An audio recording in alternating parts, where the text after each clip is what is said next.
L'histoire de la femme à la perte de sang est connue de presque tout le monde. Cette femme est nommée parmi les femmes de foi qui ont obtenu leur miracle auprès de Jésus à cause de la grandeur de leur foi. Cette femme avait souffert de sa maladie pendant 12 ans et avait dépensé tout son argent auprès des médecins de ce monde sans trouver de solution. Dans cette vidéo, nous avons tiré 5 leçons puissantes que son histoire nous enseigne. 1. Ce qui nous a couvert de honte, ce qui nous a humiliés peut nous quitter lorsque nous nous approchons de Jésus avec la foi. Je ne sais pas ce qui vous couvre de honte ou ce qui vous humilie en ces moments, mais je vais juste vous dire de vous approcher de Jésus-Christ avec la foi, comme la femme à la perte de sang. Cette femme a été humiliée par sa maladie et les gens l'ont appelée par son problème. Même la Bible n'a pas cité son vrai nom. Peut-être c'est aussi votre cas. Tellement que le travail ne vient pas, on vous appelle les chômeurs. Tellement que les mariages tardent, on commence à vous appeler les célibataires ou la célibataire. On commence à vous appeler par votre problème.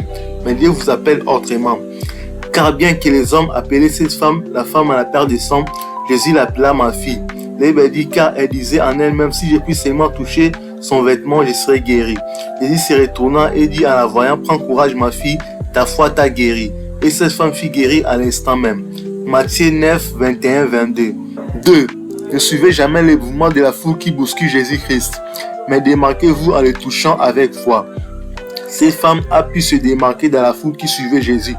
Je suis sûr qu'il y avait d'autres personnes encore dans la foule qui avaient des problèmes, mais qui n'ont pas exercé leur foi en Jésus et qui attendaient les moments favorables.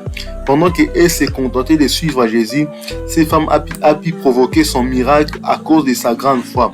Bien aimé, la grande foi provoque les miracles même au temps défavorable. La grande foi rend l'impossible possible et l'inaccessible accessible. Ce que les autres n'ont pas touché, si vous avez la grande foi en Dieu, vous allez les palper.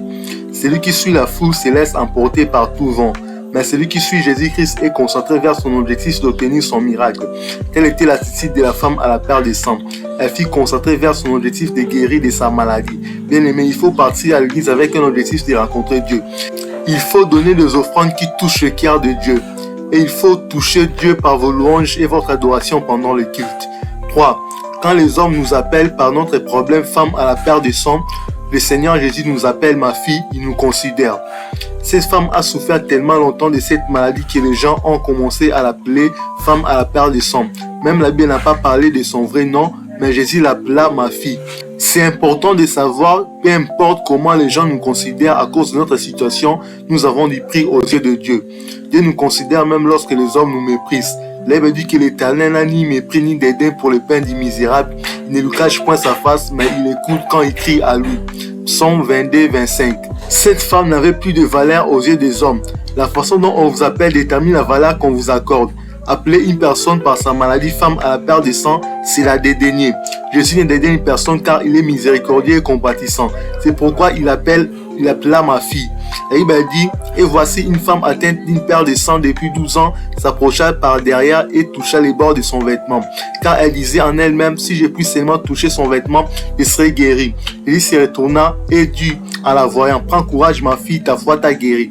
C'est une grâce d'être un fils ou une fille de Dieu, car sa grâce finira par changer la maladie en guérison, la pauvreté en richesse. C'est une grâce d'appartenir à Jésus. Le plus important, ce n'est pas comment les hommes nous appellent, mais comment Dieu nous appelle. Les hommes peuvent vous appeler femme à la perte de sang, mais Dieu vous appelle ma fille et c'est ça le plus important. Car le langage des hommes peut changer, mais ce que Dieu dit ne change jamais. 4. Peu importe la durée de notre situation, un jour la grâce de Dieu va intervenir si nous ne nous relâchons pas. Bien-aimés, ne vous relâchez point même si la situation est perdurée. Continuez de prier, de travailler, de chercher la face de Dieu. Et un jour, la grâce de Dieu va intervenir.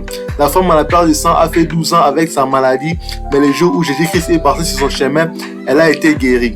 Peu importe la durée de votre situation, lorsque la grâce de Dieu intervient, il y a des miracles. La maladie se change en guérison, les ténèbres se changent en lumière. Si vous vous relâchez, vous allez passer à côté de votre bénédiction. Mais si vous persévérez, vous verrez la main de Dieu Tout-Puissant. La durée de votre situation n'est pas un obstacle pour Dieu, mais c'est votre attitude qui compte. Dieu a guéri l'homme de 38 ans à la piscine de Bethesda. Cet homme n'avait personne pour le jeter dans l'eau, mais Dieu lui accorda la grâce d'un miracle différent de celui des autres. Il fut guéri sans mouiller ses vêtements. Lorsque la grâce de Dieu intervient, notre bénédiction dépasse toujours celle de nos prédécesseurs. 5.